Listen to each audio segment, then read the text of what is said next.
Muy bien, pues vamos a comenzar este precioso seminario. Felicidades a todos ustedes que han venido, porque el hecho que tú hayas asistido solamente implica que estás interesado en conocer, saber, entender la geopolítica en la cual el mundo se encuentra actualmente, las condiciones en que el mundo se encuentra actualmente y al mismo tiempo la brevedad de la vida que nos queda.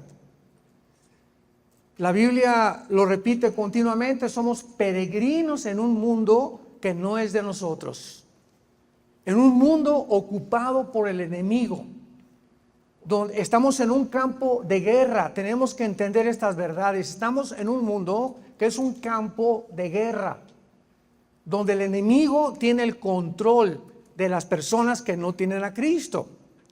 Dios rescata un remanente de este mundo, que somos la iglesia, para poder resistir, no perseguir, resistir al enemigo y permanecer firmes hasta el fin. Y Jesucristo lo dice claramente: si estás edificado sobre la roca, que es Jesús, vas a poder aguantar, vas a llegar con una serenidad, una paz, una seguridad, una esperanza hasta el día de tu muerte, porque nunca dejaste de confiar en la palabra de Dios. Antes de que abramos nuestra Biblia en el libro de Ezequiel, capítulo 38 y 39, que vamos con estos pasajes a iniciar este seminario de profecías bíblicas, les doy algunos datos que me gustaría que los apuntaras, que son importantísimos. Estos datos que te voy a compartir es la importancia que tienen las profecías bíblicas. Dentro de la teología se llama escatología, que es la rama de la teología que estudia las cosas que vienen, el futuro. Vamos a Apocalipsis, por ejemplo, rápidamente, y dice las cosas que han de suceder. Y se nos revela en Apocalipsis que el Apocalipsis es futuro. Nada de las cosas del Apocalipsis del capítulo 4 o 5 en adelante han sucedido todavía. No han sucedido los sellos, ni las trompetas, ni las copas. El anticristo no ha hecho su aparición en el mundo, pero la señal más grande de que nos encontramos al borde del cumplimiento de las profecías finales es el regreso de Israel el 14 de mayo de 1948 a su tierra. Si Israel, escucha esto, si Israel no hubiera regresado, si los nazis hubieran terminado con el mundo judío, las profecías de los últimos tiempos relacionadas con la nación de Israel no se hubieran podido de cumplir. De una forma soberana, Dios usa la Primera Guerra Mundial para preparar el terreno al regreso de los judíos.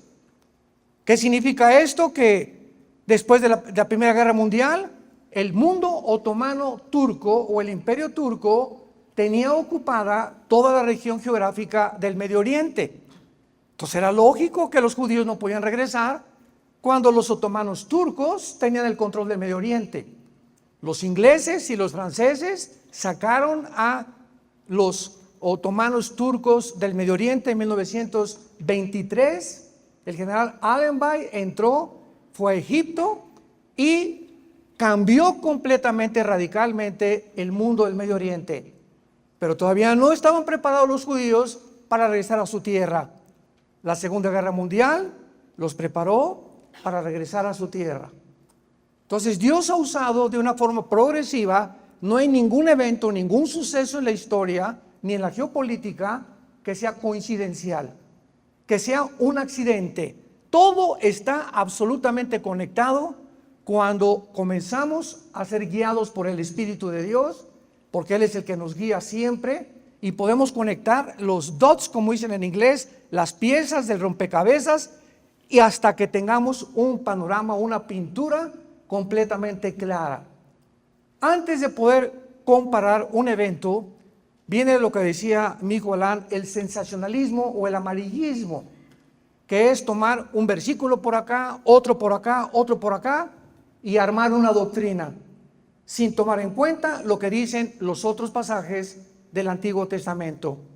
Y como la Biblia no es de interpretación privada, porque es la primera objeción que siempre me encuentro con personas que no son cristianas, politólogos, cronistas, entrevistadores en la televisión, es que la Biblia cada quien la interpreta y hay muchas interpretaciones.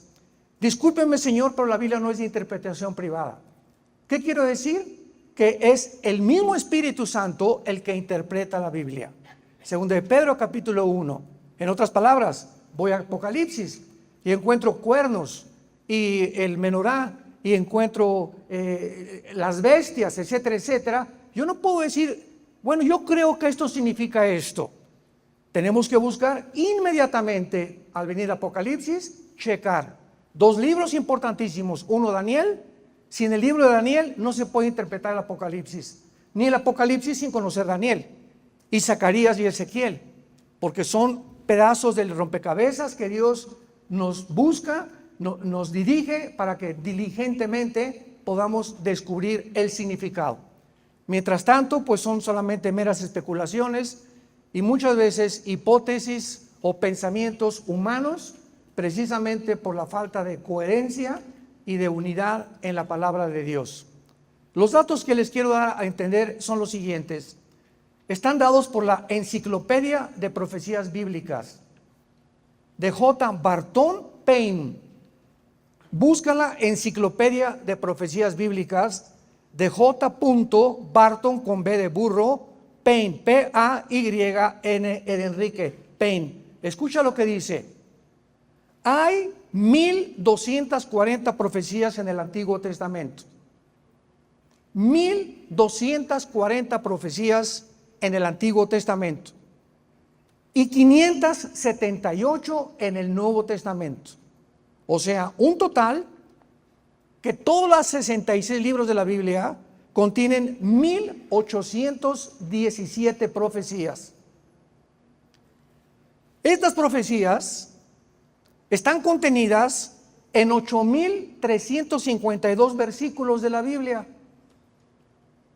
En 8352 versículos de la Biblia.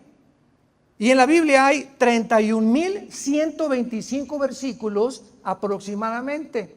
Repito, en la Biblia hay 31.124 versículos. Esto nos da una conclusión, escucha, que el 30% de lo que está escrito en estos 66 libros que forman el compendio de la Biblia es de profecías. El 30% o una tercera parte de la Biblia son profecías. Imaginémonos la importancia que el Espíritu Santo, Dios el Padre, le da a las profecías de la Biblia. Y finalmente, todas las profecías de la Biblia, absolutamente todas, se tienen que cumplir. Y no hay, ya no existe ninguna profecía que se dé fuera de la Biblia. Si alguien me dice, pues es que el presidente del Ecuador va a ser tal persona, por aquí, por agua, el Espíritu Santo me dice, etcétera, etcétera, yo siempre les digo, escribe Primera de Pancho 3:1 y pégaselo a la Biblia. Porque la Biblia termina de esta manera, en Apocalipsis, si alguno le agrega algo. O sea, la revelación de Dios está completa. No hay nada que agregar. Todo lo que Dios quería enseñarnos acerca del futuro está en las Sagradas Escrituras. Ya no hay nada que nos pueda Dios revelar que no esté en las Sagradas Escrituras. Y tenemos que tener muchísimo cuidado en estar escuchando, ¿verdad?, supuestos mensajes relacionados con el futuro, que va un temblor el mes que entra, o en diciembre, o esto y el otro. Discúlpame, ¿verdad?, pero no está en mi Biblia. Son especulaciones, pueden ser coincidenciales. Como ahora está muy de moda el grupo de los Simpsons, tus preferidas caricaturas, que están anunciando que Trump lo van a matar, que esto y el otro, ¿verdad? Bueno, hay ciertas coincidencias con muchas cosas, porque el diablo dice en Apocalipsis 12 que sabe que su tiempo es corto. Y si tú ves, por ejemplo, profecías de Nostradamus, el 20% se cumplieron casi el 80% no se cumplieron. Y hay una ley en la Biblia, Deuteronomio 18, que si no se cumple el 100% de lo que alguien dijo, es un falso profeta. Tenemos que tener mucho cuidado con esto. Ahora, muy bien, aun cuando no sabemos el día ni la hora, Dios no está en contra que nosotros sepamos los tiempos y las sazones. Como le dice Pablo a la carta a los tesalonicenses, sabemos, ¿verdad?, que no ignoran ustedes los tiempos y las sazones de los últimos tiempos. Mateo 17, Cristo se enoja con los fariseos. ¿Cómo es posible que vean el cielo con los arreboles que están juntando y no entiendan los tiempos en que yo tenía que venir? Otra de las tribus de Judá conocían los tiempos de Dios. Entonces el hecho que nosotros podamos decir, bueno, de acuerdo a este análisis, tenemos, no sé, 4, 5, 10 años, pueden ser 15 años, es posible que Cristo venga antes. Yo tuve una conclusión que dice la Biblia en la parábola de la higuera, Mateo 24, la higuera es Israel, sin ningún lugar a dudas, que cuando la higuera reverdeciera, que fue en 1948, no pasaría una generación. Y una generación de la Biblia es, Salmo 90, 80 años aproximadamente, porque ya de Moisés en adelante las generaciones de atrás quedaron. En Génesis 13 y 15 dice la Biblia que Dios le dijo a Abraham, le dijo, van a pasar ustedes 400 años prisioneros en Egipto. 4 generaciones, y ahí eran de 100 años las generaciones. Pero ya del Salmo 90 para adelante vemos que aproximadamente son 80 años. Yo dije 1948 más 80 el año 2028. Entonces aproximadamente podría ser, aproximadamente, ¿por qué? Porque el calendario fue cambiado. Los judíos tienen un año de 360 días. El calendario gregoriano le agregó, el Papa Gregorio, en el siglo III aproximadamente, 5 días más. Entonces no podemos nosotros decir, vamos a contar 365 días de Cristo a nuestros días. Cristo muere en el año 33 aproximadamente, y Él muere bajo el Antiguo Testamento. Entonces no podemos contar desde el nacimiento de Cristo hasta el 2023 que nos salgan los números y las cuentas, porque tenemos que quitar los 33 años de Cristo para que ahí comenzó el tiempo de la gracia, de la iglesia, que fue una entidad completamente diferente a el pueblo de Israel, que lo vamos a ir viendo poco a poquito. Entonces todas estas cuentas y todas estas cosas que hacemos, tenemos que tener mucho cuidado, ¿verdad?, para nunca poder decir un día ni la hora.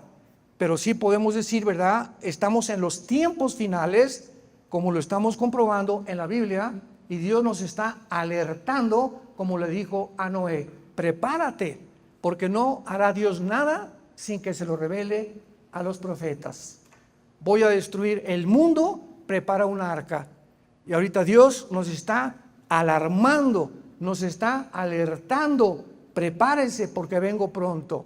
No sabemos en qué día, pero tenemos que estar preparados, porque no hay duda alguna que nos encontramos en la última generación. Muy bien, una vez que vemos esto en Ezequiel 38, es una profecía dada hace aproximadamente 2700 años. Voy a leer los primeros versículos para irlos exegéticamente describiendo y podamos irnos uniendo a esta maravillosa revelación de Dios en Ezequiel 38 y 39, que dice así: vino a mí palabra de Jehová diciendo, hijo de hombre, pon tu rostro contra Gog en tierra de Magog, príncipe soberano de Mesec y Tubal, y profetiza contra él. Y así ha dicho Jehová el Señor, he aquí yo estoy contra ti, oh Gog, príncipe soberano de Mesec y Tubal. Y te quebrantaré y pondré garfios en tus quijadas. Te sacaré a ti y a todo tu ejército, caballos y jinetes de todo el tiempo equipados, gran multitud con paveses y escudos, teniendo todos ellos espadas.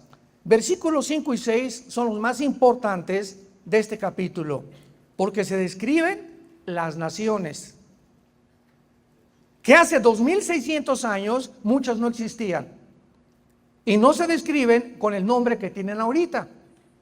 ¿Cómo podemos ubicar estas naciones, como lo vamos a ver, que son realmente las que actualmente ocupan ese lugar por su situación geográfica?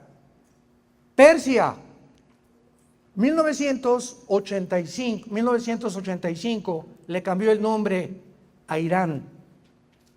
Persia es el nombre de Irán. Señores historiadores que nos visitan, estudiantes de la palabra y de toda la geopolítica, hasta 1985 se le cambia el nombre a la República de Irán. 1979 se le vuelve a cambiar el nombre a la República Islámica, ya que sacaron al Shah de Irán, ahora es la República Islámica de Irán. Persia, Cusifut. ¿Quiénes son Cusifut? Si vamos al capítulo 10 del libro del Génesis, vamos a encontrar que después del diluvio se formaron 70 naciones. 70 naciones descendientes, las 70 naciones y las aproximadamente 200 que hay actualmente en el mundo, de 3 hombres. Toda la raza humana está formada o desciende de 3 hombres, los 3 hijos de Noé, de Sem, de Cam y de Jafet. De Jafet desciende todo el mundo anglosajón. Estamos hablando de Europa. De Sem, todo el mundo semítico. Estamos hablando del Medio Oriente, del Asia Central y del Asia Menor. Por eso es un gran error decir, eres antisemita, porque cuando decimos antisemita, siempre nos dirigimos o creemos que es en contra de los judíos. Pero los árabes también son semitas. Los chinos son semitas, porque toda esa área geográfica es la de Sem.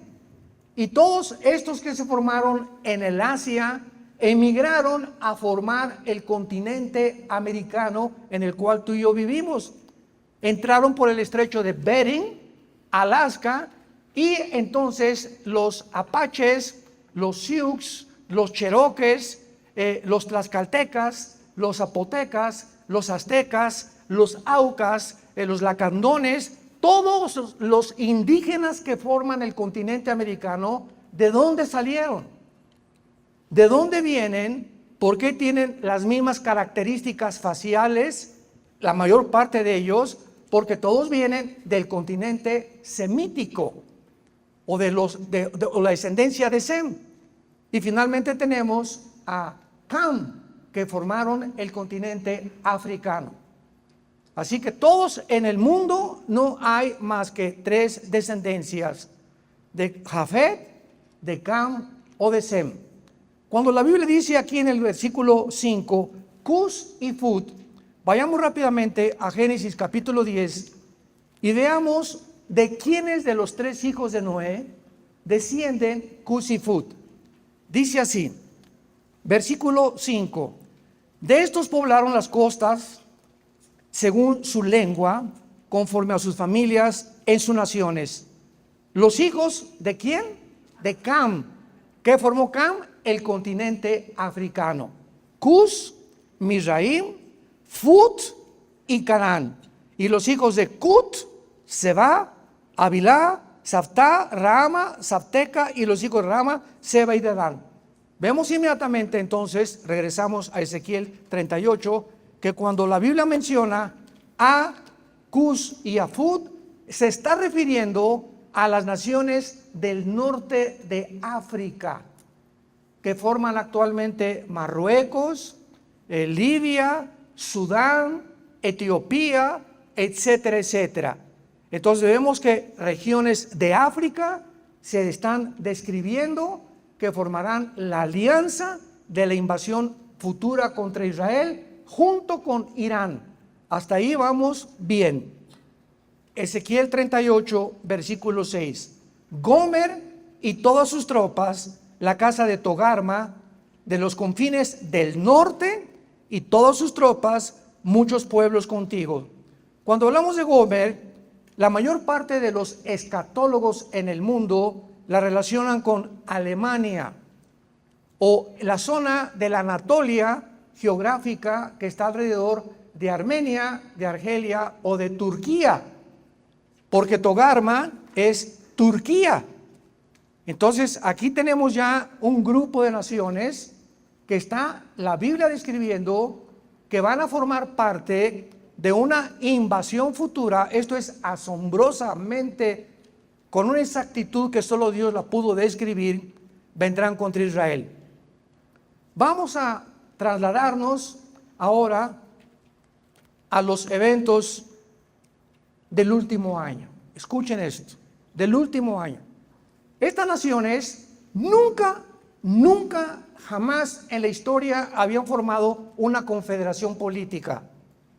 Nunca había habido una alianza entre naciones rusa con África, Turquía, etcétera, etcétera. Sobre todo cuando se dice que viene Rusia contra Israel en los últimos tiempos y que se menciona a Turquía.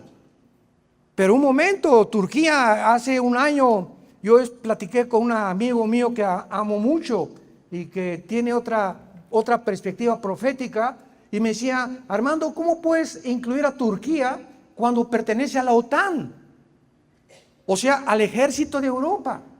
Entonces, Turquía tendría que rebelarse contra la OTAN y unirse a Putin para que las profecías se cumplieran.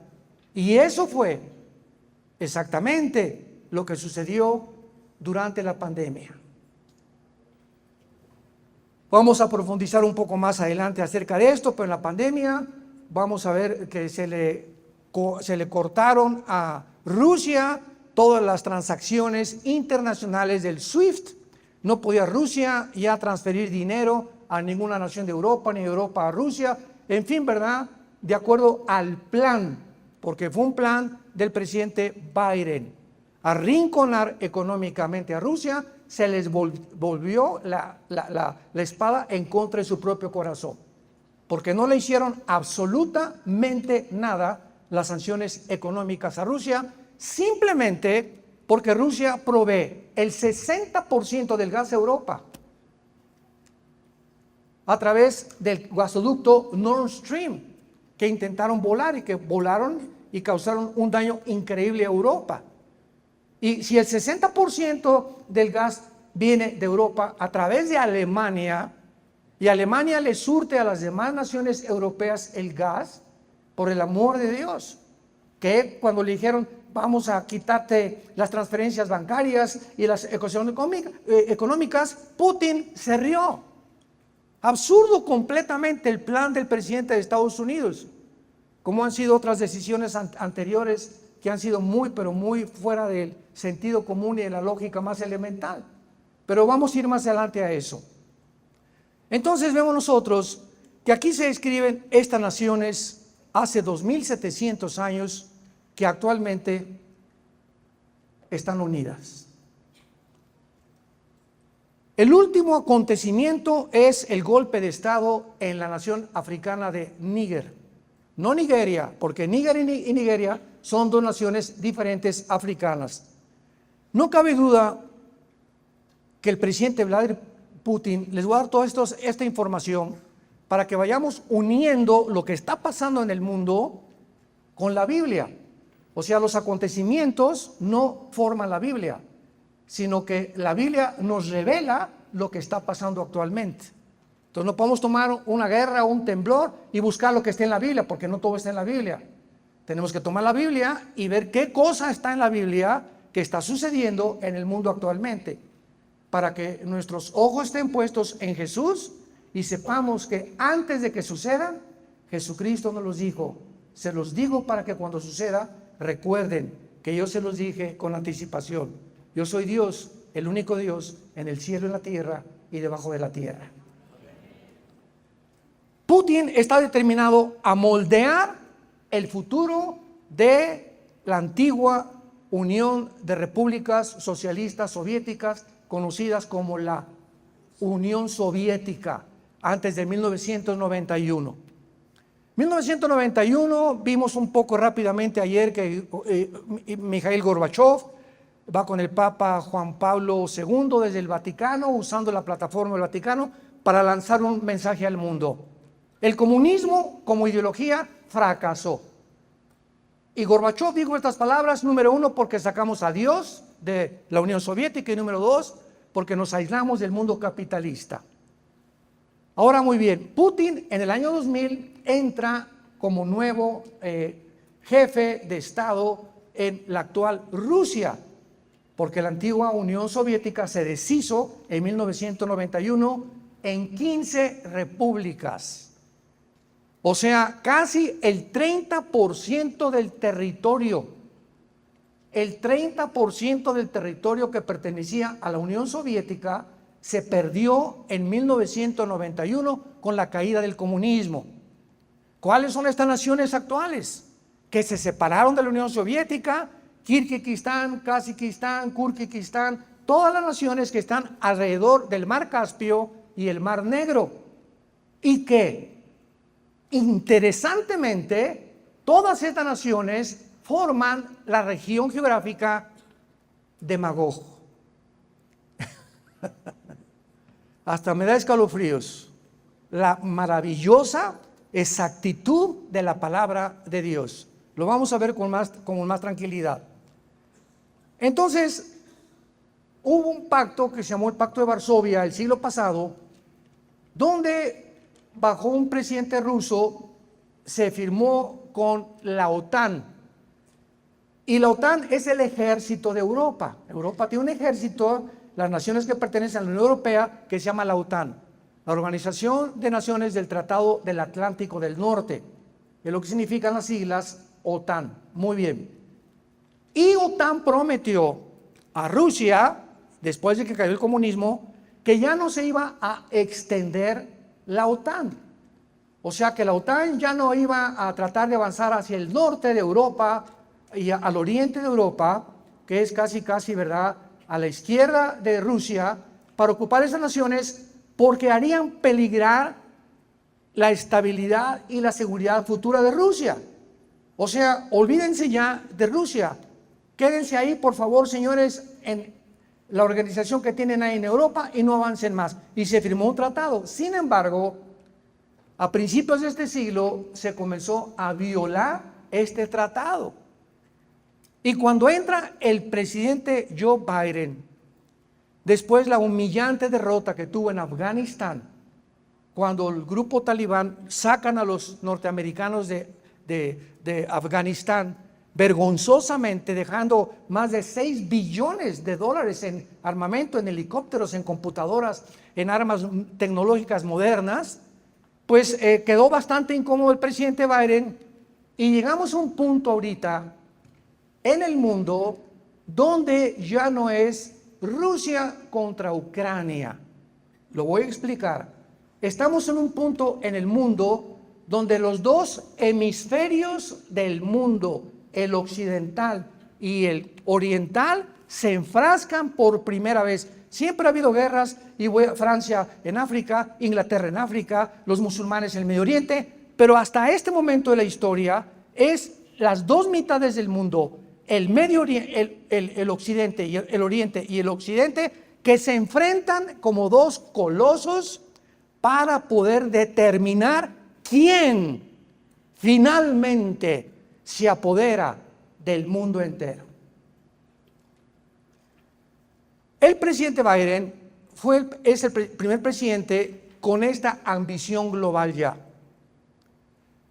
Ahora tenemos que aprovecharnos que Rusia, etcétera, etcétera, vamos a seguir avanzando, convence a la Unión Europea, vamos a seguir avanzando, tenemos que tomar naciones que vayan cerca de Rusia, y la más cercana es Ucrania, gobernada por un hombre judío, Zelensky. Qué ironía, ¿verdad?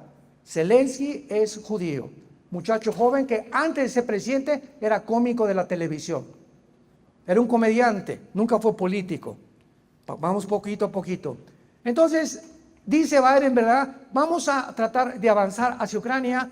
La inteligencia rusa Porque Vladimir Putin, escucha esto, Vladimir Putin es el estratega político-militar número 1 en el mundo actualmente. Ni Inglaterra con Scotland Yard, ni Israel con el Mossad, ni Estados Unidos con la CIA y el FBI, los más grandes militares, se comparan con la mente de Putin militarmente, estratégicamente, porque él fue el antiguo jefe y director de la KGB. Significa que él fue el jefe del servicio secreto y de espionaje de la Unión Soviética. Así que él tiene una perspectiva y una visión geopolítica asombrosa. Y es un hombre, ¿verdad?, con una inteligencia, le puedes llamar diabólica, como tú le quieras llamar, pero en el momento que él escucha y sabe que la OTAN va a seguir avanzando hacia el norte y que quiere en Ucrania, porque si la OTAN o el ejército de la OTAN, aunque Ucrania no pertenece a la OTAN, ese es el problema que se enfrascó Estados Unidos y la Unión Europea con Rusia. Si la OTAN llega a convencer a Ucrania, escúchame, si la OTAN, el ejército de Europa, llega a convencer a Ucrania que necesitan convertirse a la OTAN, en ese momento la OTAN pone armas nucleares apuntando a Moscú, que llegarían en menos de 10 minutos. Es exactamente, yo lo he dicho, como en México, si ahorita nuestro presidente le permite a Rusia poner misiles apuntando a Estados Unidos, ¿qué haría Estados Unidos? ¿Se cruzarían de manos? Dirían, oye, presidente mexicano, o me sacas aquí los misiles o vamos a tener un problema muy, muy grave. Y fue exactamente lo que sucedió a principios de 1960. Khrushchev, primer ministro de Rusia, pone misiles en Cuba, apuntando a Estados Unidos de Norteamérica. La CIA le comunica al presidente John Kennedy en aquel tiempo que había misiles ya a través de los satélites que estaban ocupando la isla de Cuba apuntando a Estados Unidos. Y Kennedy no se quedó con los brazos cruzados. Inmediatamente dijo, esto no lo vamos a permitir. ¿Por qué? Porque, pues, ¿cómo vamos a permitir esto, verdad? Que nos vayan a bombardear en cualquier momento. Le mandó un recado a Khrushchev, o lo sacas y los retiras, o entramos a una tercera guerra mundial. Fue el primer intento de una guerra nuclear en el siglo pasado. El tiempo más peligroso que aproximó al mundo a una guerra nuclear fue la invasión a Cuba de Rusia. Khrushchev es convencido, sabe que Kennedy está determinado y saca los misiles y se van a Rusia. Se salvó el mundo de una guerra nuclear. Es exactamente lo que está pasando y se vuelve a repetir en Ucrania. Putin dice, me sacan y se salen de Ucrania y no entran a Ucrania ni me ponen misiles o vamos a entrar a una guerra nuclear. Entonces Putin manda 150,000 soldados que rodean toda la frontera de Ucrania. Estados Unidos se da cuenta, el presidente Biden, que sus sueños de convertir en Rusia están todavía muy lejos, que Putin no es un pato muy fácil de poder matar, y entonces comienzan a aplicar sanciones económicas a Rusia, sí, olvidándose, ¿verdad?, de que las sanciones económicas no funcionaron, porque inmediatamente China se une con Putin. Xi Jinping, el presidente de China, se une Rusia, China, Irán, actualmente este año Arabia Saudita, la India, Siria, Irak, casi todas las naciones del Medio Oriente están controladas, y ahora con el golpe en Níger de África, las naciones de África acaban de tener hace menos de 2 semanas, más de 40 naciones se juntaron con Vladimir Putin. La Biblia dice que en los últimos tiempos las naciones que se iban a unificar serían naciones de Europa, del norte de África y del Medio Oriente para invadir Israel. Y ahora la finalidad principal de Putin es que las naciones de África estén convencidas, porque ¿quién creen ustedes que dio el golpe de Estado en Níger hace una semana. El grupo mercenario llamado Wagner, que acaban de derribar el avión hace 2 o 3 días, donde iba Prigozhin, el director, que era el brazo derecho mercenario de Putin. Y fue el que dio el golpe de Estado en Níger y quería seguir expandiéndose a través de mercenarios Putin, uniendo a las naciones de África, convenciéndolas que dejen Europa y Estados Unidos y ahora se convierten bajo el protectorado de Rusia y de China. Y China y Rusia actualmente son las 2 naciones más poderosas del mundo entero. Este tratado que quisieron hacer con otras declaraciones deja claro que Putin anhela un mundo donde Rusia presida o gobierne a una unión eslávica compuesta por Belarus, Rusia, Ucrania, Kazajistán y Kirguistán, las naciones que se separaron de Rusia en 1991. Y finalmente veamos algo muy cerca de la vida o del carácter o de la personalidad de Vladimir Putin. Porque Vladimir Putin quiere hacer de Ucrania realmente, y a Europa y al mundo, conformarse a la versión que él tiene, porque Putin anhela volver a recuperar el 30% del territorio que perdió la Unión Soviética con el comunismo, y que todas estas repúblicas, Kirguistán, Kazajistán, Kuzbekistán, Afganistán, etcétera, etcétera, se vuelvan a unir a Rusia, incluyendo Ucrania. Y cuando Putin estuvo en Ucrania, recuerdo que tuve un debate con un politólogo que me dijo, no es imposible, Putin no va a invadir Ucrania, no puede hacer esto, no sabe con quién está enfrentando. Y lo dijimos nosotros, no basado en nuestras especulaciones, ni en nuestra visión geopolítica. Le dije, la Biblia dice que Putin no se va a salir de Ucrania. A ver, ¿dónde está eso en la Biblia? Ucrania pertenece a la zona de los magogitas. Gog en tierra de Magog.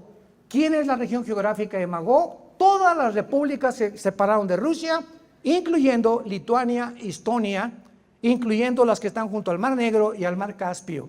Y muchas de esas también posiblemente sean Finlandia, Suecia y las que se encuentran junto, que es Noruega. Entonces, sabíamos nosotros como cristianos, y lo dije, Putin no lo saca de Ucrania. Y finalmente, otro ejemplo para que tengan ustedes una mejor comprensión, Israel. En 1967, la Guerra de los 6 días, Israel gana la guerra a 5 naciones árabes.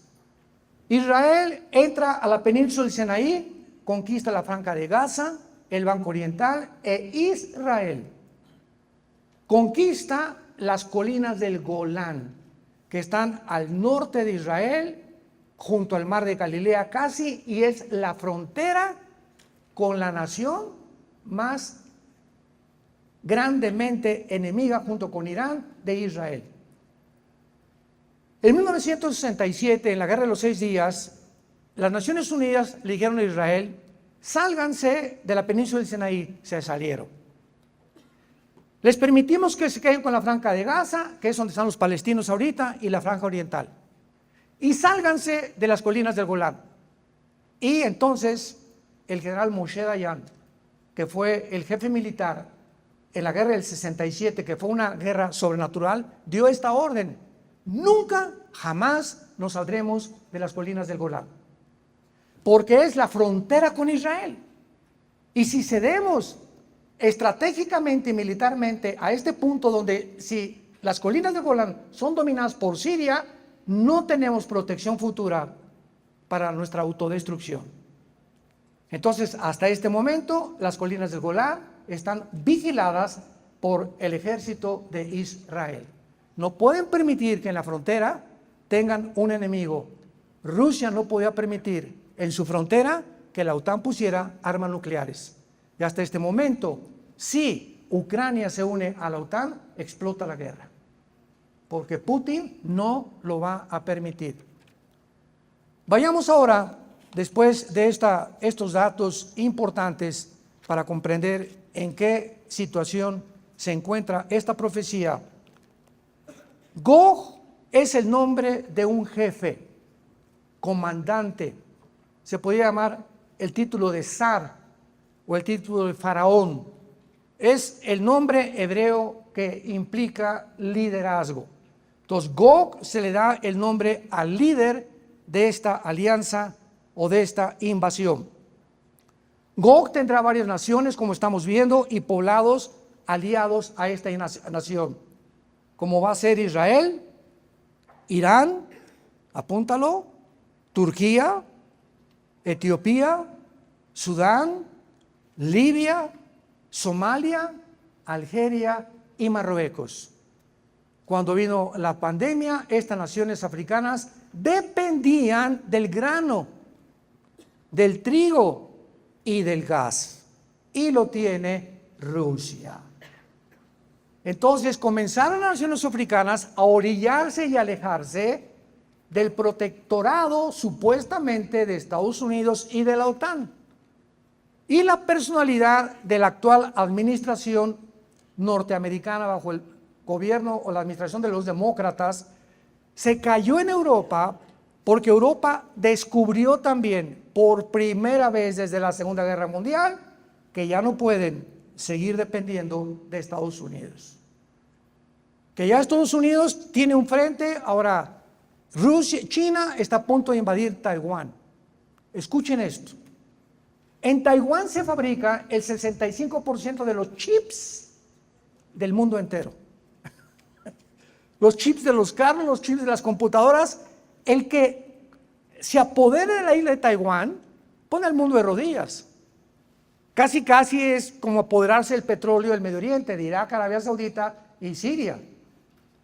Y si China entra a Taiwán, va Estados Unidos, va Europa, va la OTAN.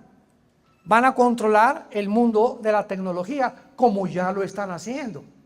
Ahorita tecnológicamente creo que no hay nadie que avance más que China en el mundo tecnológico, unas cosas impresionantes que están desarrollando. Si Corea del Norte invade Corea del Sur, se estalla otra guerra. Si Siria invade junto con Irán, Israel, estalla otra guerra. Y si Rusia manda un primer misil a Estados Unidos se acaba. Bíblicamente no aparece Estados Unidos en la Biblia. Ahora, en penúltimo lugar, para terminar esta primera sesión, solamente les comparto lo siguiente. Estados Unidos tiene portaaviones, tiene aviones, tiene tanques de guerra, tiene soldados, pero la única nación en el mundo actualmente más poderosa en cabezas nucleares es Rusia. Rusia tiene el armamento nuclear más grande del mundo, con los submarinos como el Poseidón, que tienen torpedos que no pueden ser rastreados, y que hay ya submarinos cerca de Alaska y en el Atlántico apuntando a Estados Unidos. No se pueden rastrear mediante el más sofisticado o aparatos o computadoras modernas para poder detectar que hay submarinos debajo del mar. Pero más adelante vamos a hablar más de las armas de aquí. El punto es el siguiente. Una vez me dijeron, bueno, mire, estamos en un mundo, esto no puede suceder. Porque si Rusia manda un misil a Estados Unidos y Estados Unidos le contesta, pues se van a acabar. ¿Y quién quiere ahorita autodestruirse? O sea, me decían, no creo que sean tan locos actualmente para que Rusia mande un misil y Estados Unidos y se acabe el mundo. Y le dije, es precisamente el mundo en que nos encontramos, un mundo de locos. Nunca había llegado a esta psicopatía el mundo, ni paranoia, ni esquizofrenia, ni sociopatía, como actualmente se encuentran los gobernantes que están al frente de estas naciones, una bola de psicópatas, de enfermos mentales, que no prevén ni les importa más que un solo objetivo: quiero ser dueño del mundo. Serán como dioses. El problema es el siguiente, para terminar. Escúcheme. Si Rusia manda un misil a Estados Unidos, primero, se adelanta a Estados Unidos Estados Unidos tiene menos de 20 minutos. El presidente de Estados Unidos tiene un portafolio con un maletín con computadoras que en cuanto le avisen al presidente que hay un misil, las estaciones satelitales, el presidente aprieta un botón en el maletín que trae y en ese momento la Marina, la Fuerza Aérea y los soldados en el área terrestre inmediatamente reaccionan sabiendo que ha entrado el país a una guerra mundial. Los submarinos inmediatamente norteamericanos se van a colocar en posición para ver mientras llega la comunicación de dónde viene el misil. Ahora bien, ese misil tarda menos de 20 minutos en llegar a Estados Unidos y bastarían 17 minutos nada más para que llegara el misil y cuando apretara el botón el presidente Biden ya estallaría el primer cabeza nuclear en la ciudad de Washington, la cabeza del Capitolio norteamericano. Así que en una guerra nuclear, Rusia lleva la ventaja de la velocidad y de la tecnología y de las armas nucleares. La pregunta es, ¿desaparecerá Estados Unidos por una guerra nuclear, por lo cual no aparece aquí en la Biblia? Puede ser.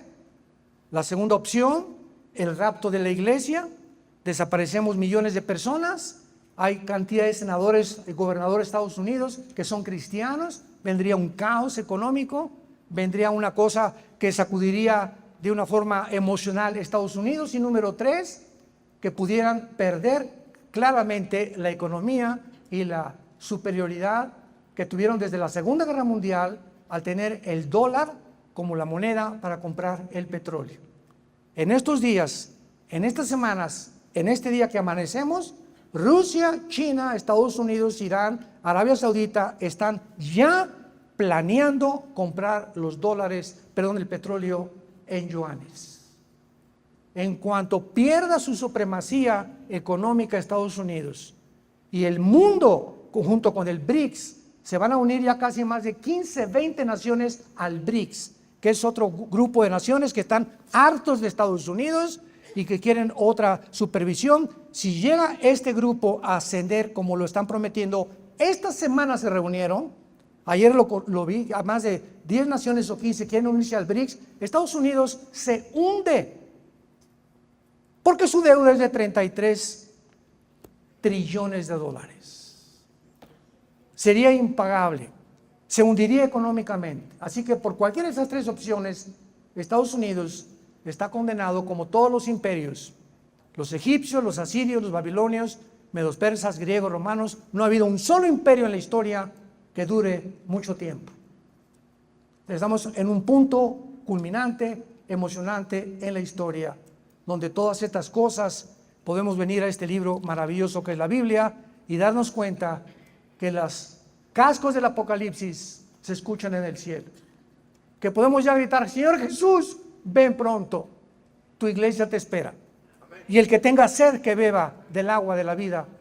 Hoy que Dios te lo ofrece gratuitamente, que te arrepientas de tus pecados y que vengas a la cruz. Padre, te damos gracias en esta mañana por tu palabra. Gracias, Señor, porque tenemos la palabra profética más segura que cualquier cosa que se pueda decir fuera de la Biblia en el mundo.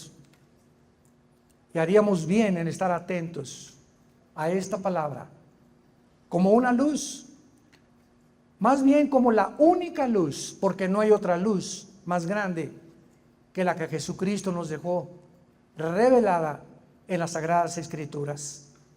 Te damos gracias, Señor Jesús, porque fuiste crucificado, enterrado y resucitado a los 3 días para darnos la esperanza de volver a vivir, de saber que vamos de paso por este mundo, que quieres alertarnos en este mundo a despertar del sueño, porque nuestra salvación está cada vez más cerca. No sabemos el día y la hora, pero sabemos en nuestro espíritu que algo va a acontecer muy pronto en el mundo y que está relacionado con lo que tú revelaste hace 2000 años en tu santa palabra. Te bendecimos, Jesús, te amamos y sabemos que tú eres el único mediador, el único salvador, el único Dios entre el cielo y la tierra al que podemos seguir, hasta el final de nuestra vida. Amén.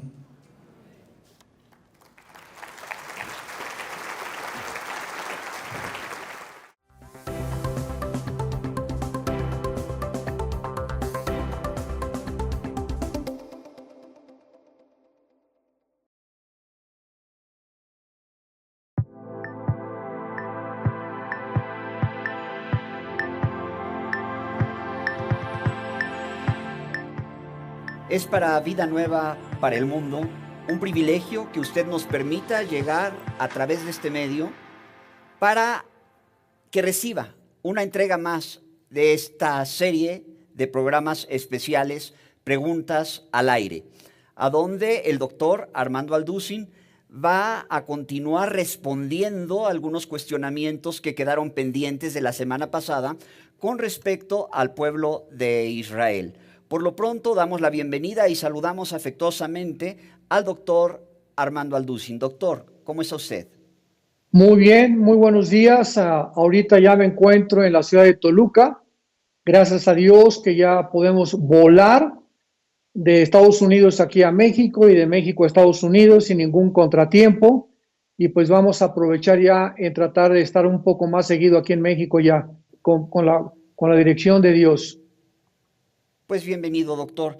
Quedaron pendientes algunas cuestiones con respecto a Israel. Una de estas era, ¿por qué Dios escogió al pueblo de Israel? Muy bien, muy buena pregunta. Esta es una pregunta no solamente desde el punto de vista teológico, sino también geopolítico, porque durante muchos años, podríamos decir varios siglos, la gente no ha podido comprender la razón intrínseca por la cual Dios escogió a la nación de Israel. Desde luego que cuando no conocemos las respuestas a muchas preguntas, pues comenzamos a especular, a filosofar, a hipotetizar, y se ha manejado, por ejemplo, el sentido de que, bueno, ¿y por qué Israel escogió Dios a Israel y por qué no a los italianos? ¿Por qué no a los franceses? ¿Por qué no a los árabes? ¿Por qué no a los mexicanos? Etcétera, etcétera. Y esto da también lugar a muchas envidias. Y sabemos nosotros que pues desde hace 2000 años para acá, Cristo profetizó al pueblo de Israel que serían perseguidos, fueron dispersados por todas las naciones del mundo en el año 70 después de Cristo. Y vamos a ver entonces la razón por la cual Dios escoge a Israel para ampliar nuestro panorama y que podamos nosotros comprender más la mente de Dios. No cabe duda que este es uno de los misterios más grandes que ha enfrentado la historia, repito, y el regreso de Israel a su tierra el 14 de mayo de 1948, después de haber sido exiliados casi 2000 años, todas estas naciones que la rodeaban antes de la Primera Guerra Mundial, en el siglo XVIII, XIX principalmente, pues nunca nadie se imaginó que Israel pudiera regresar a su tierra.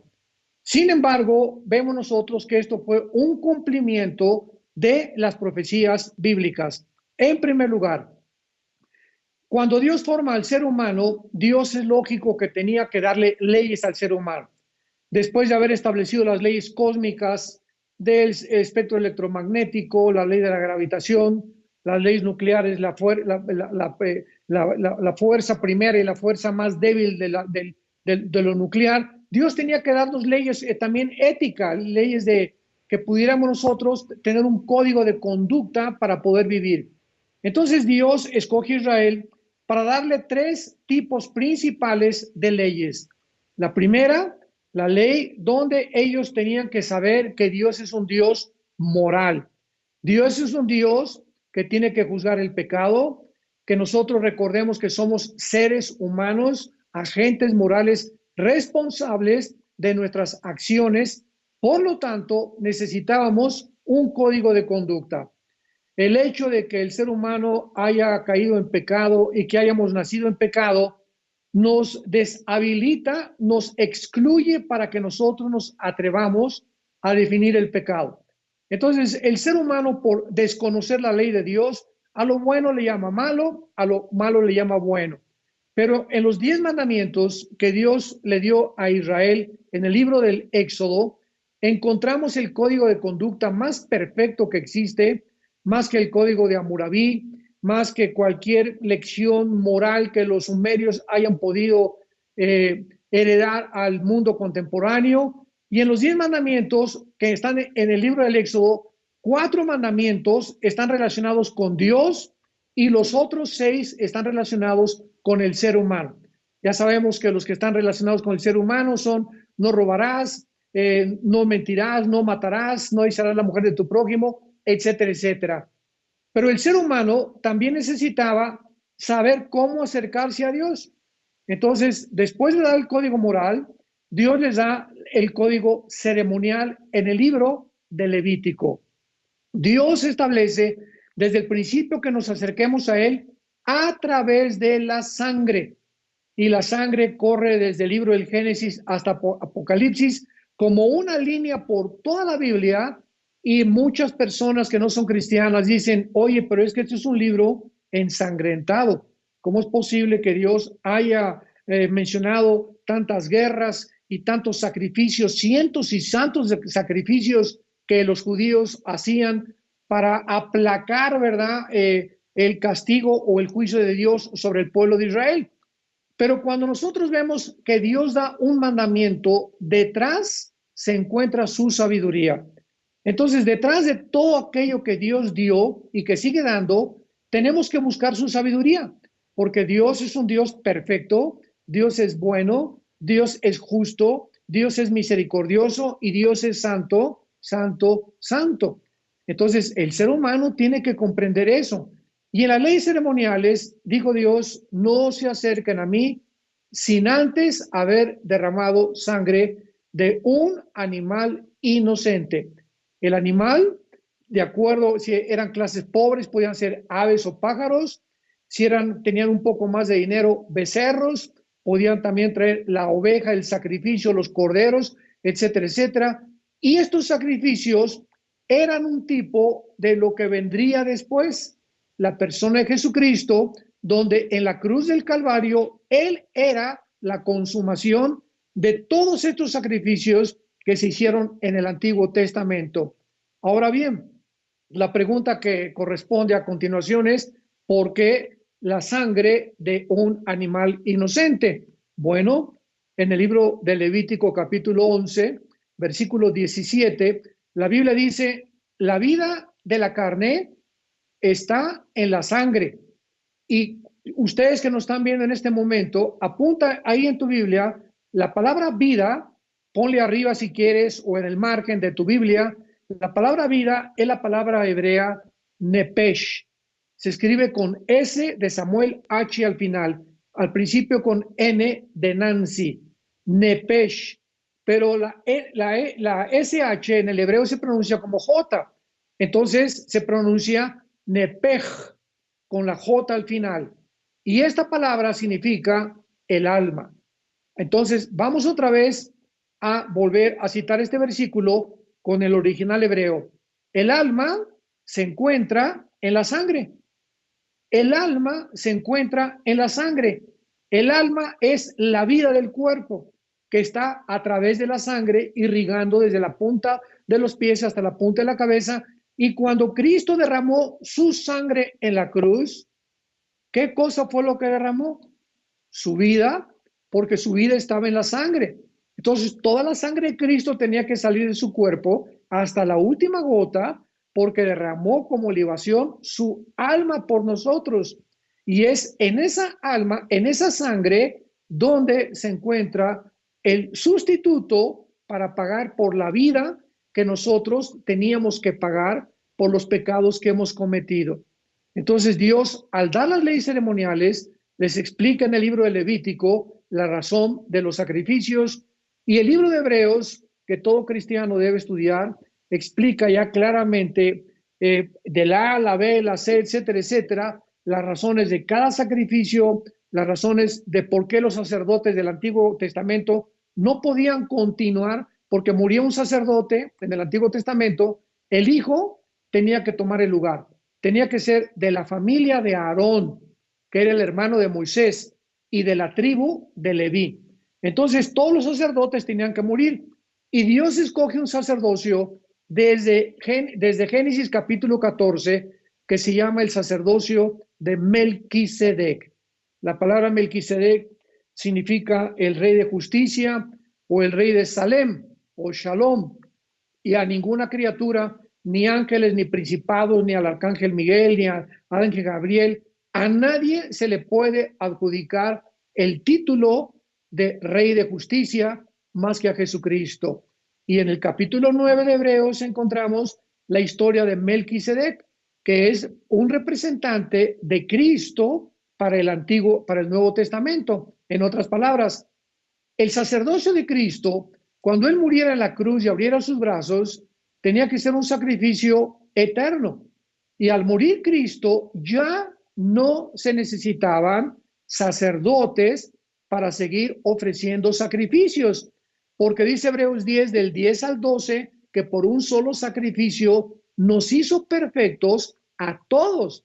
Entonces, si no entendemos esto, nos damos cuenta, ¿verdad?, cómo una religión que es el catolicismo romano, pues se brincaron la cruz, porque siguieron haciendo después de la muerte de Cristo sacrificios, y eso es lo que se conoce como el sacrificio de la misa, que según el Concilio de Trento es el sacrificio por los vivos y por los muertos. Cuando yo les hablo a mis amigos católicos, ¿tú sabes lo que significa la palabra misa? Pues casi ninguno lo puede realmente definir. Pues la palabra misa significa el sacrificio de Cristo por los vivos y por los muertos. Entonces, cuando conocemos la Biblia y cuando ya entendemos que ya no tiene que haber más sacrificios ni sacerdotes a quienes nos tengamos que acercar para que nos perdonen los pecados o para que nos den cierta penitencia, las vendas de los ojos se nos caen y comenzamos a ver claramente, realmente, lo que significa ser cristiano. Y en tercer lugar, Dios le da a Israel las leyes civiles en el libro de Deuteronomio. A mí me gusta mucho hablar con los abogados y preguntarles, ¿ustedes de dónde sacaron el concepto de un Senado, el poder legislativo, el poder ejecutivo, el poder judicial, etcétera, etcétera? Y la mayoría me contestan que pues tal vez del Senado romano o de los griegos. Sin embargo, es ignorancia otra vez. Todas las leyes que constituyen los países, por ejemplo, en Estados Unidos, si tú cometes un problema, hay un juez, se llama la corte, el juez cita al abogado acusador, al abogado defensor, y se invita a cierto público para que sean testigos o muchas veces a un jurado cuando el caso es muy, muy profundo y tiene que evaluarse con varios meses antes de dictar sentencia. Muy bien, esta forma de este tribunal en Estados Unidos fue sacado de la Biblia y desgraciadamente pues no en muchos países se lleva a cabo este sistema de justicia. Aquí en México, por ejemplo, como se quedó muy famosa la frase de Pancho Villa, pues ajustícienlo o fusílenlo y después averiguan. O sea, aquí en México primero te meten a la cárcel y después demuestran tu inocencia.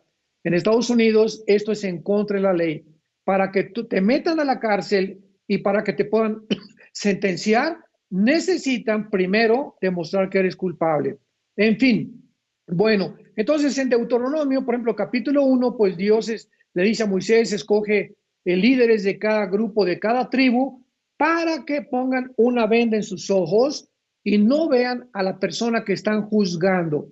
Y el juicio es mío. La sentencia que dicten es porque yo le establecí en mi palabra. Y de ahí viene precisamente el símbolo de la abogacía, que es una mujer con los ojos vendados, con una balanza en la mano y con una espada a la izquierda. ¿Qué significa? Que un juez, un magistrado, un abogado, un diputado, un agente del Ministerio Público, no debe ver con los ojos vendados si es rico o es pobre la persona.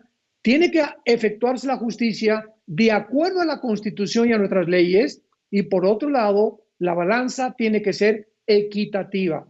Esto es lo que significa la mujer con los ojos vendados, que representa la abogacía, y todo, damas y caballeros, proviene de la Biblia. Muy bien.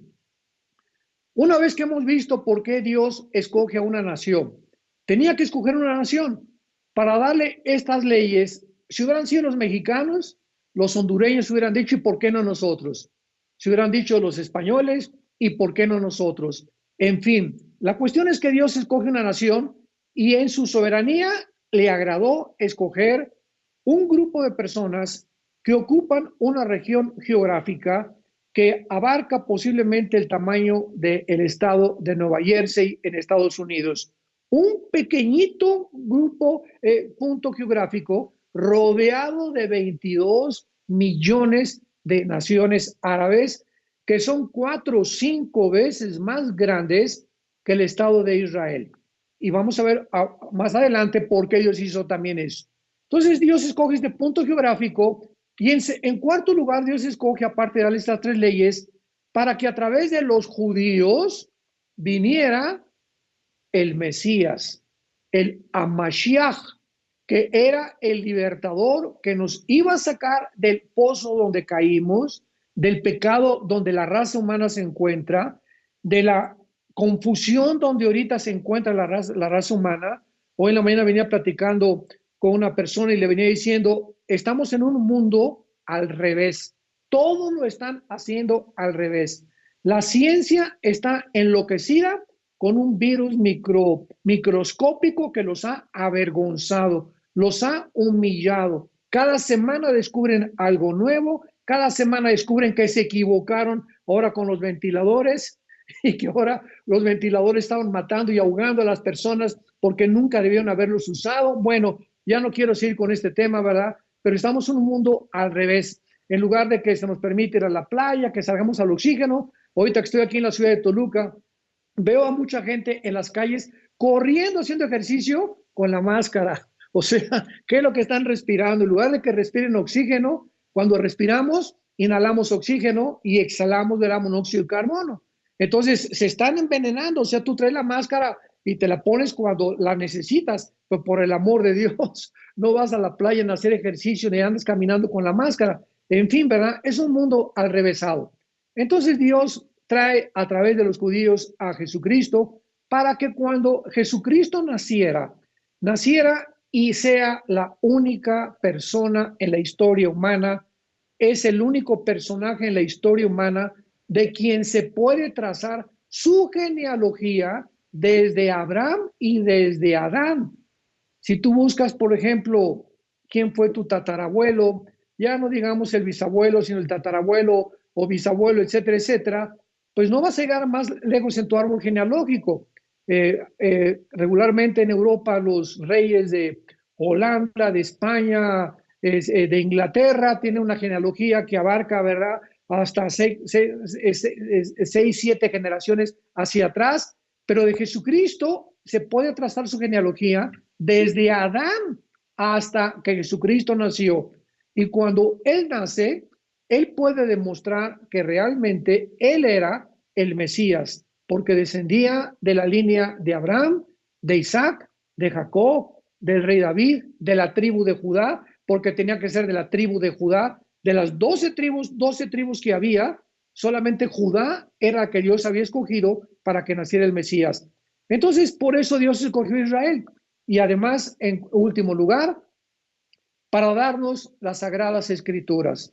Ustedes saben que el hebreo es un lenguaje que cada letra tiene un símbolo numérico. Esto en la teología se llama la gematría. En otras palabras, el valor de cada letra en el hebreo, porque el hebreo no tiene vocales. Los puntitos que se ponen a veces en algunas palabras implica ya el sonido de una vocal, pero el hebreo no tiene originalmente vocales, pero sí tiene un número que representa cada letra, lo mismo que el griego. Entonces, los 2 idiomas en que la Biblia fue escrita, que fue el hebreo y fue el griego, los 2 idiomas, los 2 lenguajes tienen símbolos en cada letra. Y además, cada palabra en el hebreo tiene 4, 5, 6, 7 sinónimos, dependiendo del contexto donde se encuentre esa palabra. Esto es maravilloso. Por ejemplo, en español tenemos, más bien en el castellano, ¿verdad? Porque nuestro lenguaje que hablamos viene de Castilla. por eso se llama castellano. No hablamos mexicano ni español, el español es de España. Entonces hablamos el castellano. En castellano tenemos bonito, maravilloso, precioso, que son tres palabras más o menos sinónimas. Y así cada idioma pues tiene sinónimos, palabras que se pueden usar dando el mismo significado. Pues en el hebreo nos gana a cualquier lenguaje que podamos compararlo, igual que el griego. Ahora bien, ahora que hemos visto todas estas razones por las cuales Dios escoge a Israel, quiero terminar mostrándoles a ustedes el milagro más grande de la historia. Cuando Dios atravesó al pueblo de Israel por el Mar Rojo, les dijo después de que cruzando el Mar Rojo que mantuvieran un memorial y que se los recordaran a sus hijos, a los nietos, a los bisnietos, del poder tan grande que Dios hizo para sacarlos de Egipto a la tierra prometida. Muy bien. Sin embargo, en el profeta Jeremías menciona que vendría un milagro mucho, mucho más grande que el milagro del Mar Rojo, y lo encontramos en Jeremías capítulo 23, versículos 22 en adelante. Repito, vendría un versículo 7 y 8, Jeremías 23, versículos 7 y 8. Y dice así, pongamos atención, Jeremías 23, del 7 al 8. Por tanto, he aquí vienen días, Jeremías está profetizando que vendría en un futuro, pongamos atención, mucho ojo, dice Jehová en que no dirán más, vive Jehová que hizo subir a los hijos de Israel de la tierra de Egipto. O sea, va a venir, dijo Jeremías, un tiempo en el que lo que hizo Dios en el Mar Rojo ya no se va a recordar, ya no va a volverse a repetir. Versículo 8, sino vive Jehová que hizo subir y trajo la descendencia de la casa de Israel, de la tierra del norte, de todas las tierras donde yo los había echado, y habitarán en la tierra. En otras palabras, Dios estaba profetizando que vendría un milagro mucho más grande que los milagros del Mar Rojo, que los milagros de Elías, que resucitó personas aunque volvieron a morir todavía, los milagros de su discípulo Eliseo, en fin. El Antiguo Testamento es uno de los pactos donde encontramos unos milagros impresionantes. Desde luego que ninguno superó los milagros de Jesucristo. Pero lo que quiero compartirles es lo siguiente. ¿Por qué el hecho que Israel haya regresado el 14 de mayo de 1948 iba a ser el milagro más grande de acuerdo al Espíritu Santo que inspiró las Sagradas Escrituras de toda la historia humana? Y sin embargo, pues nosotros los cristianos solamente oímos, bueno, pues el 14 de mayo del 48 regresó a Israel, sin que tengamos nosotros la conceptualización ni la profundidad de lo que se encuentra detrás. Y es lo que les quiero compartir. ¿Saben ustedes que de estos milagros tuvo Dios que actuar casi un siglo antes para preparar a dónde Israel tenía que ser liberado? Y antes vamos a poner un paréntesis para explicar los caminos de Dios. Dios siempre te prepara en una etapa, vamos a llamarle la primaria, la escuela primaria. Y si tú no pasas la escuela primaria, no puedes pasar a la secundaria. Y si no pasas de la secundaria, no puedes pasar a la preparatoria. Si no pasas de la preparatoria, o sea, cada etapa de estudios te está, ¿qué cosa?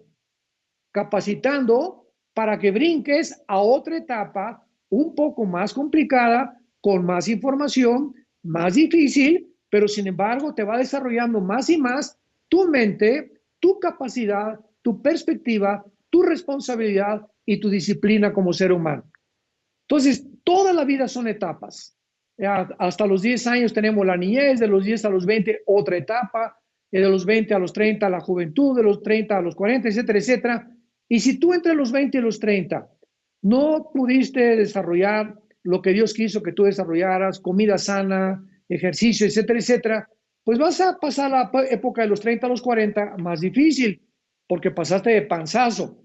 Y si a los 40 todavía no entiendes, y en la etapa de los 40 a los 50 tampoco te has cuidado, al llegar al quinto piso, entonces vas a tener también mucho más problemas físicos y enfermedades preexistentes que no te van a preparar para la última etapa del ser humano, o sea, la tercera y la cuarta edad. Es lo mismo espiritualmente. Dios 40 años a Moisés lo preparó ¿en dónde? En Egipto.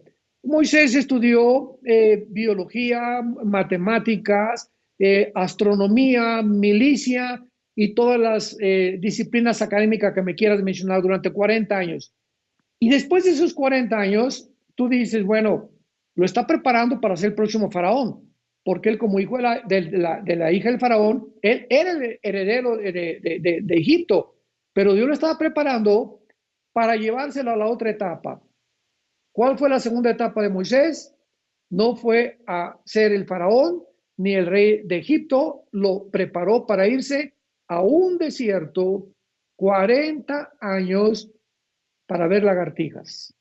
Ahí estuvo 40 años Moisés sin hacer nada. Nos imaginamos a Moisés esos 40 años. Oye Dios, espérame tantito, ¿cómo es posible que yo estudié para ser abogado, para ser psiquiatra, para ser astrónomo, etcétera, etcétera? Y de repente tengo que dejar mi carrera, tengo que dejar todo aquello en lo cual yo creí que me iba a servir para mi carrera, y de repente me llamas a ser pastor. O me llamas para otro ministerio, para ser misionero. Y esos son los caminos de Dios, porque sus caminos no son los nuestros y sus pensamientos tampoco son los nuestros. Y finalmente Cristo 30 años martillando en el taller de carpintería, mesas y sillas con su papá, José. 30 años sin predicar, 30 años sin liberar, sin echar demonios, nada absolutamente tenía que hacer Cristo hasta el tiempo que Dios le había determinado en su providencia, que era a los 30 años. A los 30 años, cuando cumplió 30 años, fue al río Jordán. Ahí lo estaba esperando su primo hermano Juan, hijo de Elizabeth, hermana de María, y Juan anuncia por primera vez cuando el Espíritu Santo baja, he ahí el Cordero de Dios que quita el pecado del mundo. Ahí comenzó el ministerio terrenal de Cristo en el río Jordán, y de ahí se lo llevó el Espíritu Santo. ¿A dónde? ¿A descansar? ¿A Cancún? ¿A Acapulco? No, de ahí se lo llevó al desierto a ser probado para que él pudiera manifestarle al mundo que verdaderamente era el Hijo de Dios. Muy bien. Entonces, Dios preparó el surgimiento de Israel en 1948 con un milagro impresionante. Pero veamos las etapas. Esto es lo que les quiero compartir, que es maravilloso, que tuvieron que llevarse a cabo para que en el 48 no fue un accidente, porque cualquiera puede decir, ¿por qué no en el 49? ¿Por qué no en 1950? Dios tiene un tiempo, Dios tiene un segundo, un minuto, una hora, un día, una semana, un mes y un año para todo lo que Él hace. Él tiene la cronología y el tiempo exacto de todas las cosas. Muy bien.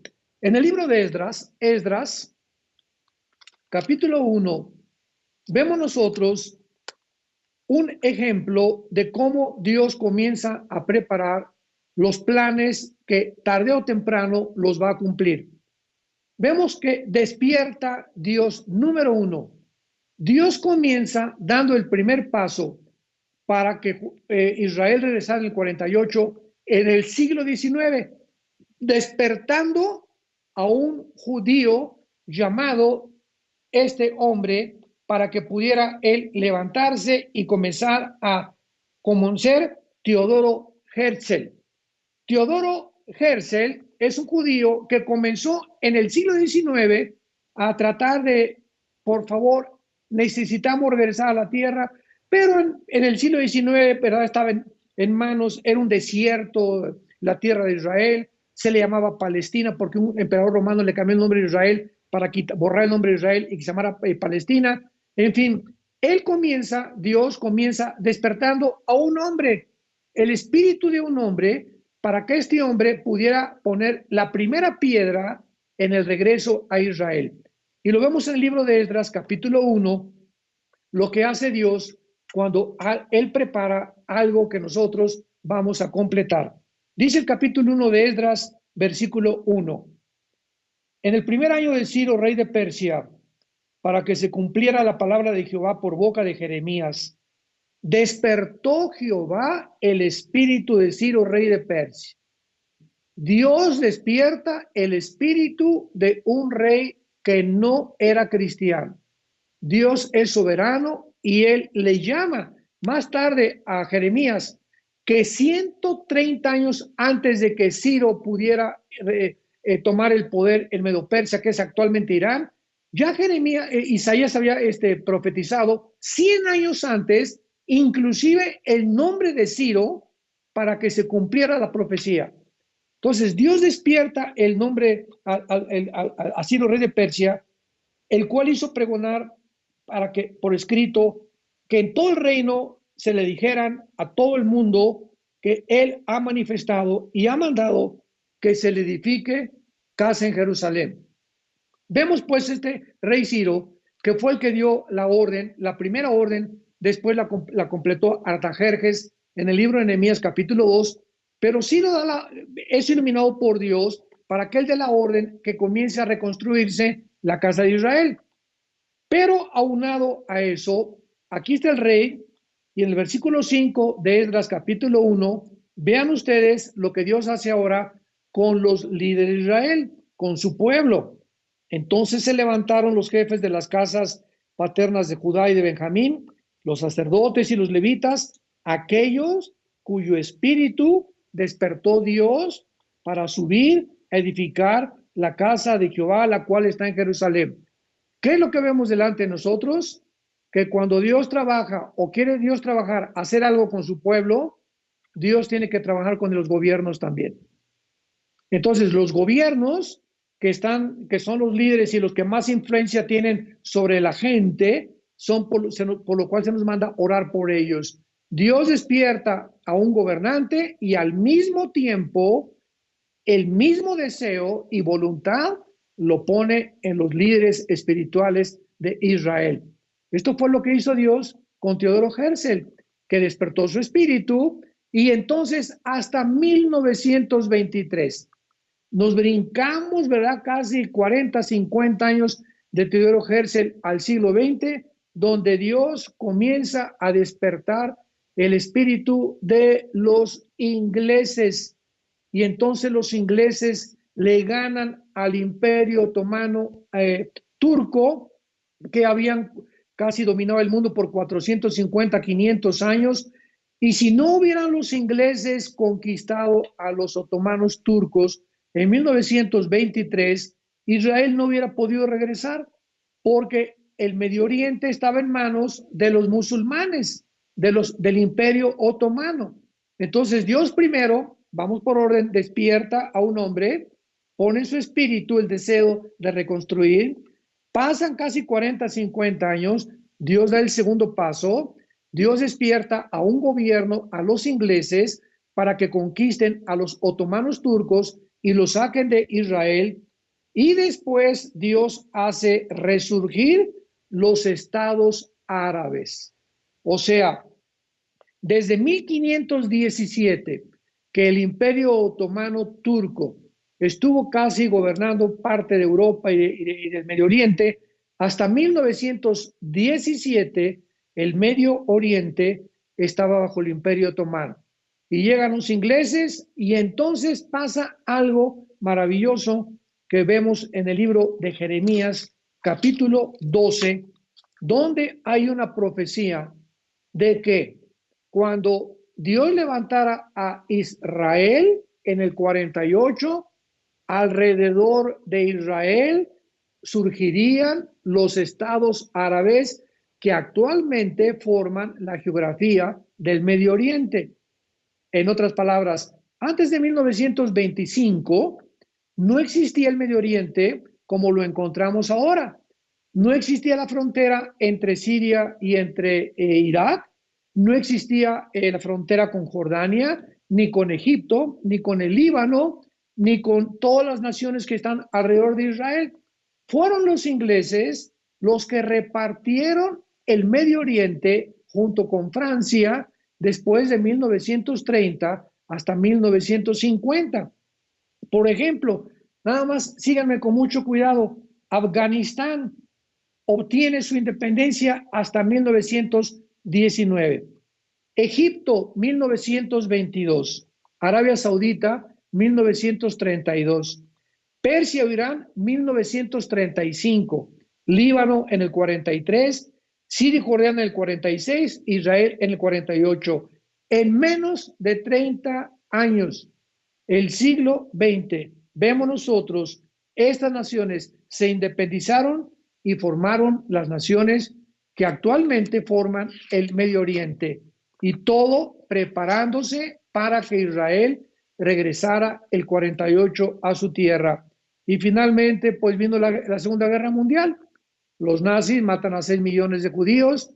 Satanás, sabiendo que ya los judíos de alguna forma iban a regresar a su tierra y que si regresaban los judíos a su tierra, Satanás sabe de Apocalipsis 12 el poco tiempo que le queda, y algunas profecías las conoce muy bien, no todas, pero conoce algunas, sabiendo Satanás que los judíos estaban tal vez a punto por los movimientos geopolíticos que estaban dando en Europa, iba a regresar a su tierra, agarra a Adolfo Hitler, lo posesiona para que mate a todos los judíos que pudiera.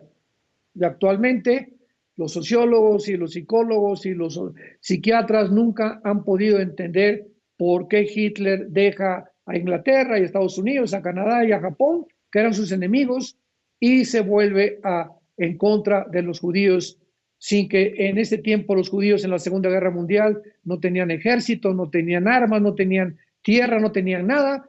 ¿Por qué Hitler, ahora sí que con un odio diabólico, él se propuso darle nombre a la solución final para exterminar a los judíos? Acaba en 1945 la guerra, llegan los ingleses en el desembarco en Normandía junto con los franceses, en el lado este llega Rusia con José Stalin, rodean Berlín, se suicida Hitler y 6 millones de judíos encuentran muertos en los campos de Auschwitz, en Polonia, en Austria, etcétera, etcétera, y le concede la Liga de las Naciones, ahorita es la ONU, anteriormente era la Liga de las Naciones, que Israel regrese a su tierra, porque el regreso de Israel era imprescindible, era necesario para que el anticristo tenía que perseguir a alguien, y si los judíos no habían regresado, ¿a quién iba a perseguir el anticristo? Si van a reconstruir el templo de los judíos, era lógico que los judíos se encontraran en su tierra. Si los 144